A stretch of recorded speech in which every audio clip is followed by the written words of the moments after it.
Hello Libra, Sun, Moon, Rising, and Venus signs. Kamusta kayo? Sana po nasa mabuti kayong kalagayan. Welcome back po sa Star Tarot. Kung bago kayo rito, welcome din po kayo. Please subscribe, like, share my videos, and leave me a comment kung nakaresonate po kayo. Thank you. So, tignan natin kung ano mga messages ni Libra. First message ninyo, we have the Six of Cups. Si Six of Cups, parang meron kayong ano rito, no? Parang meron kayong namimiss. Meron kayong tinitignan-tingnan. Baka yung tinitignan ninyo could be the album, no? Pwedeng physical album yan. Pero, hindi, picture frame. No? Yung hawak ng babae. Picture frame. So, siguro meron kayong namimiss na tao, no? Pwedeng malayo kayo sa kanya geographically, kaya hindi siguro ninyo to nakikita madalas na taong ito at ayan, namimiss din nyo siguro siya. Kaya po pwedeng uuwi ka, you're going to pay a visit sa kung sino man yan na namimiss mo.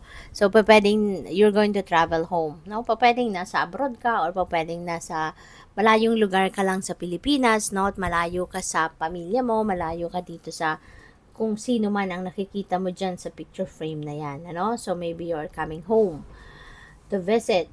We have Ten of Cups. Ten of Cups is very beautiful energy, no? Lalo-lalo na sa pamilya. Kasi this is happy family. This is happy family, domestic bliss. Meron ditong contentment na nararamdaman, fulfillment na mararamdaman kayo. Maaari din kasi na yung mga pangangailangan mo, yung mga wants mo, pati na rin no, ng inyong mga kapamilya ay maaaring nandiyan na, napoprovide mo para sa kanila. No? Kaya pwedeng ano yan, magiging masayang-masaya talaga kayo. And also, this could be reunion, diba? Kasi, kunyari, kayo, magagaling kayo sa ibang lugar o uwi kayo. So, maaaring magiging masayang-masaya ang buong pamilya ninyo kasi baka matagal ka nang hindi nakakauwi talaga. Baka matagal ka nang hindi nakakasama ng mga mahal mo sa buhay. Kaya pag uwi mo, tuwang-tuwa sila. Diba? At maaaring you're going to spend quality time, no, with the rest of the family. At pwedeng may mga banding kayo diyang gagawin, party, mga intimate dinner, mga ganon, no? So, have fun and enjoy. With the Ace of Cups, no, napaka-blessed ninyo, Libra. Si Ace of Cups kasi, ang promise nito is your needs will be met. No? So, kung ano yung kailangan ninyo, ano yung mga pangangailangan ninyo, that will be met. No? Ibibigay sa iyo ng universe yan. No? At ang maganda yan, hindi lang yan ibibigay sa iyo na kung ano lang yung kailangan mo, but that is going to be given to you in abundance so that you can also bless other people. So that you can also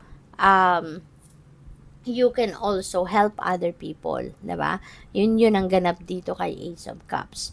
At iba-iba 'yan, depende sa inyong pangangailangan. Pwedeng papadalhan ka dito ng financial opportunities, pwedeng financial blessings, pwedeng love, 'di ba?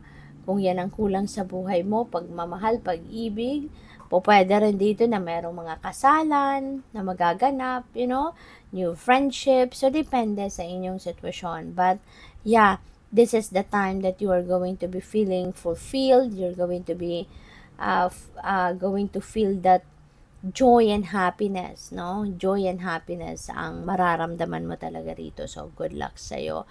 So, we also have the Seven of Swords. Si Seven of Swords, mag-iingat kayo, no? Libra, this is a warning para sa'yo.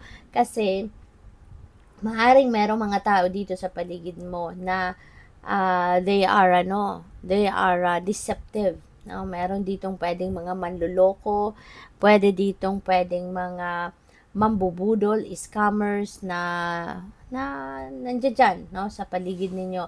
Kaya wag kayong magtitiwala agad-agad, no? Wag kayong magbibigay ng 100% na tiwala sa mga taong makakausap ninyo. Kasi you never know. Diba? Baka yung mapagkakatiwala, yung pagtitiwalaan ninyo ay yung pala ay may hidden agenda sa inyo. Kaya, this is the time we're in. You need to be very vigilant. Okay? Maging mapagmatsyag at be a keen observer. Alright? And yeah, maging cautious ka sa bawat sasabihin mo. Kailangan isipin mo na yung mga importanteng impormasyon, huwag kang magbibigay niyan. So, we have family changes. Merong mga pagbabago sa pamilya. At, pwedeng family dynamics yan na magbabago. Or pwede rin na baka merong mga additional na tao, additional members of the family na papasok. Pwedeng meron dito kasing mag-aasawa na, diba? Pwedeng merong magpapakasal na, pwedeng merong manganganak, no? Kaya merong mga additional na tao na papasok. So, we have volunteer. Ayan. So, siguro din kayo, mahilig din kayo mag-volunteer, no? Sa mga charity. Pwede rin may mga institution talaga kayo ng mga regular ninyong pinupuntahan para makatulong kayo, no? Pwedeng mga ganun ang ganap. And maybe, isa yan sa mga pagkakaabalahan ninyo sa ngayon, volunteer work. So, relationship dynamics. Ayan. So, hindi lang talaga relationship dynamics or family dynamics dito ang mababago, but also sa inyong mga relasyon, no?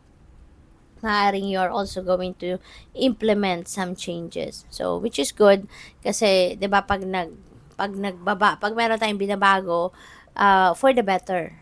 So, para mas maging closer kayo, mas magiging romantic kayo, mas magiging sweet kayo, passionate kayo with each other, or yung bang mas magiging maganda yung samahan, mas magiging solid, mas magiging stronger yung samahan ninyo.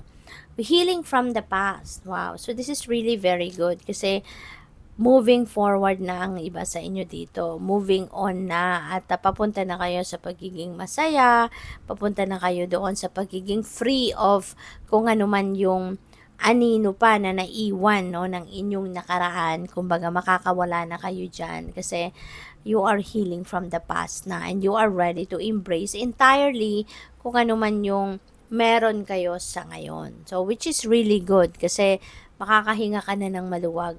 'Di ba? Makakahinga ka na ng maluwag, makakapag-focus ka na sa kung ano ang meron ka ngayon. So, good luck sa'yo. Thank you for watching. Love and light. Namaste.